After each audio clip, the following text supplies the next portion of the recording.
My name is Wachendorfer. I'm from Colorado. I'm 24 years old and I compete in half-pipe snowboarding.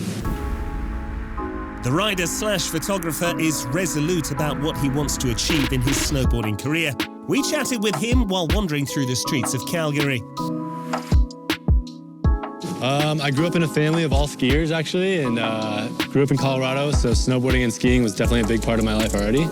And then when I was really young, I told my dad I wanted to snowboard, and got more and more into it through high school, and then started competing professionally when I was 17. Living the dream, yeah, trying not to take it for granted. It's amazing. Yeah, I really like it.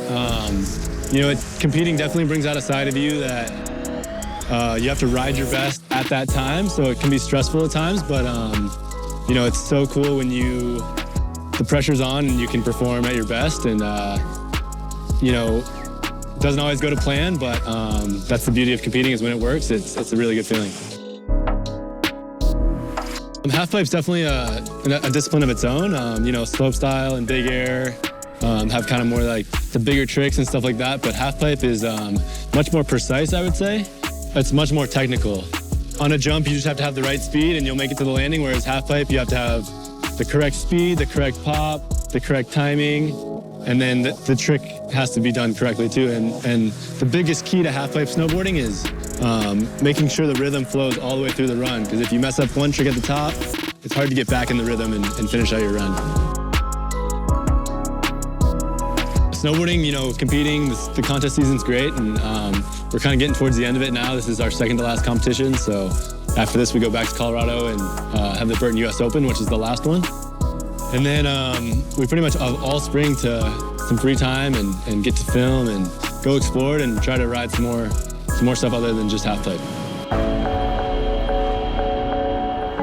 It's actually proven to work out super well because we're on the same schedule and we get to travel to these cool places together, and we have a very similar mindset when it comes to competing, so I feel like that works out a little bit. So, on her contest days, I let her focus on herself, and she gets done what she needs to get done, and then she does the same for me, so it works out well. Just growing up in Colorado, the summers are just as amazing as the winters, and so I grew up camping and hiking and mountain biking and all of that. So I feel like, my Jeep has kind of fit into that lifestyle where it allows me to go outside and spend time with my friends in cool places, and it's definitely become a passion of mine, as well as photography and stuff like that. So I try to spend most of my summers camping and skateboarding and shooting photos. So that's how I got into cliff jumping, was at Lake Powell, and just fortunate enough with all my travels, I've got to do it in some pretty amazing places like Italy and the Nepali coast and all of that, so it's been cool.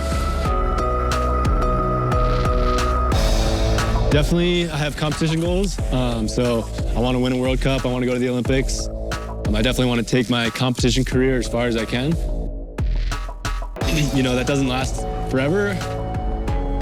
And, I definitely have goals past competing, whether it's with my photography or taking my snowboarding into something like, riding backcountry, filming movies, stuff like that.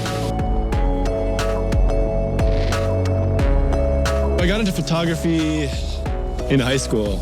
I got my first DSLR, and I just started bringing it on all the trips that we came on. So, for me, it was something cool to bring home to my friends and family and say, hey, we were just snowboarding in Turkey or Italy or Austria, wherever we were.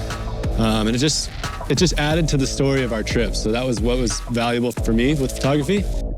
And then I really picked it up a couple years ago. I was actually injured, and that's when I really got more and more into photography, and actually followed around the contest circuit still and shot photos at all the events, and tried to show a different perspective of, there's 10 photographers at the bottom of the halfpipe, there's 5 on the deck. So I actually went to the top and tried to show a little more behind the scenes of how the riders get ready, and kind of tell that story that I feel like had been lacking a little bit.